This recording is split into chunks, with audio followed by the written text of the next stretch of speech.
The first time Aisha stepped into Lagos, she almost turned back. It wasn't fear exactly. It was confusion. Everything moved too fast. Too loud. Too sharp. Cars rushed past like they were chasing something nobody else could see. The horns didn't stop for 1 second. Peep! Bah! Like stubborn goats, arguing in the market. The air itself felt different, thick with heat, smoke, and ambition. Tall buildings stretched into the sky like they were trying to speak directly to God. And everywhere, people were pressing glowing screens, talking to them, smiling at them, frowning at them.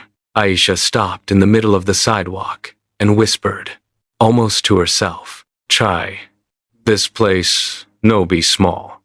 But Lagos was not her destination. Marriage was.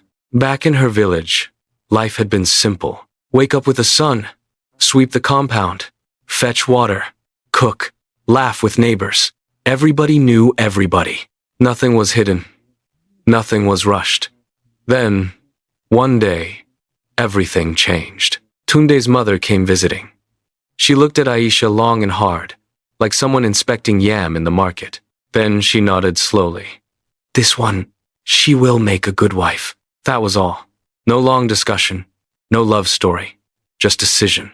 And before Aisha could fully understand what was happening, she found herself dressed as a bride, sitting beside a man she barely knew. Tunde. Tunde was different, quiet, calculated, always thinking. Even on their wedding night, while Aisha sat shyly on the bed, he was opening his laptop. "My client sent something urgent," he said casually. That was Aisha's first introduction to her true rival. That laptop. After the wedding, they moved to Lagos. Every morning, Tunde would wake up, sit at the dining table, open that slim silver laptop, and begin typing. Fast, focused, serious. Sometimes he would frown. Sometimes sigh deeply. Sometimes shake his head like the laptop had personally offended him. Aisha would watch from the kitchen. She didn't understand it. To her, work was something you could see. Farming, cooking, trading. But this one? Just pressing small squares and staring at light? One afternoon, she even asked him, "My husband, what exactly do you do inside that thing?" Tunde smiled slightly. "I write code." Aisha blinked. "Code?" "Yes." She nodded slowly. But inside her mind, she was thinking, "This man is speaking in parables." Still, she didn't complain. She was determined to be a good wife. She cooked, cleaned, arranged the house, even learned how to use gas cooker instead of firewood. But one thing kept disturbing her. That laptop. It was always dirty. Fingerprints everywhere. Dust sitting boldly like it paid rent. One hot afternoon, Tunde rushed out. "I have a quick meeting. I'll be back soon. Don't touch my laptop, please." "Yes, my husband." She watched him leave. Silence filled the house. Aisha walked past the table once, then twice. Then she stopped.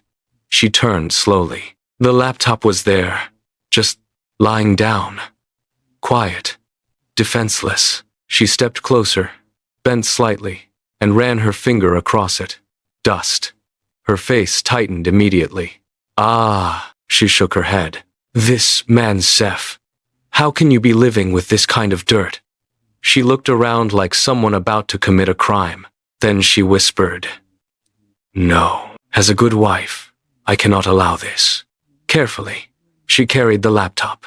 "If I clean it well, he will be happy." In the kitchen, she brought out a large plastic bowl, filled it with water, added detergent. She smiled proudly. "Today, you will shine like new." Without hesitation, she dipped the laptop inside. Water swallowed it completely. Aisha hummed happily as she scrubbed it like cloth. Yes, that's it. After washing, she lifted it out, water dripping everywhere. But she wasn't done. No, it must dry well. Outside, under the bright Lego sun, she clipped it to the clothesline, right beside Tunde's trousers. She stepped back, admired her work, and nodded. Perfect wife. 2 hours later, Tunde returned. Aisha, I'm back. I'm outside, she called cheerfully. He stepped out, and his world ended. There, hanging like wet jeans, was his laptop, dripping, swinging gently. Tunde froze. His brain refused to process what his eyes were seeing. Then suddenly, Jesus Christ! He grabbed his head. Aisha! She ran out, smiling. What happened? He pointed. What is that? She looked, then smiled proudly. My husband. I washed it. It was very dirty. Silence. Deep, dangerous silence. Then Tunde spoke slowly, like a man trying not to explode. Aisha, that is not cloth. She frowned. So? That is my work. That is my job. That is my life. She crossed her arms. Why are you shouting? I was helping you. Or because I am from village? That day, something broke. But it wasn't just the laptop. The next morning, Tunde borrowed another laptop. He sat her down seriously. Aisha, listen carefully. Today, do not touch anything electronic. She nodded. Yes, my husband. The meeting started. His boss appeared on screen. A white man. Serious face. Before Tunde could even greet. Ah! Aisha screamed. Who is that inside the box? That's my boss! She stepped back in fear. My husband. That man is trapped. No, he's not. Too late. She ran. Brought holy water. I will deliver him. No, Aisha. She sprayed it. Directly. Into the laptop. The screen flickered. Sparked. Died. Just like that.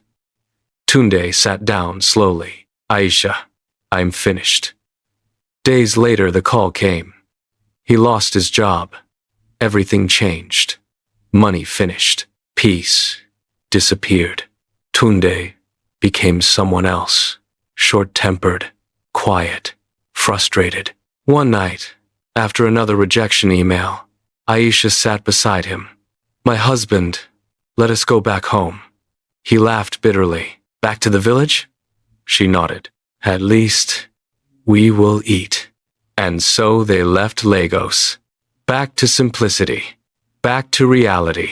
The first morning nearly killed Tunde. Rooster, at 5 a.m. Cold water. Long walk to the stream. Heavy buckets. Farm work. His body protested everything. But Aisha? She was in her element. Strong. Confident. Alive. She carried twice his load without complaint. When he struggled, she didn't laugh. She helped. Quietly. Patiently. One evening, after a long day, they sat outside under a sky filled with stars. No noise.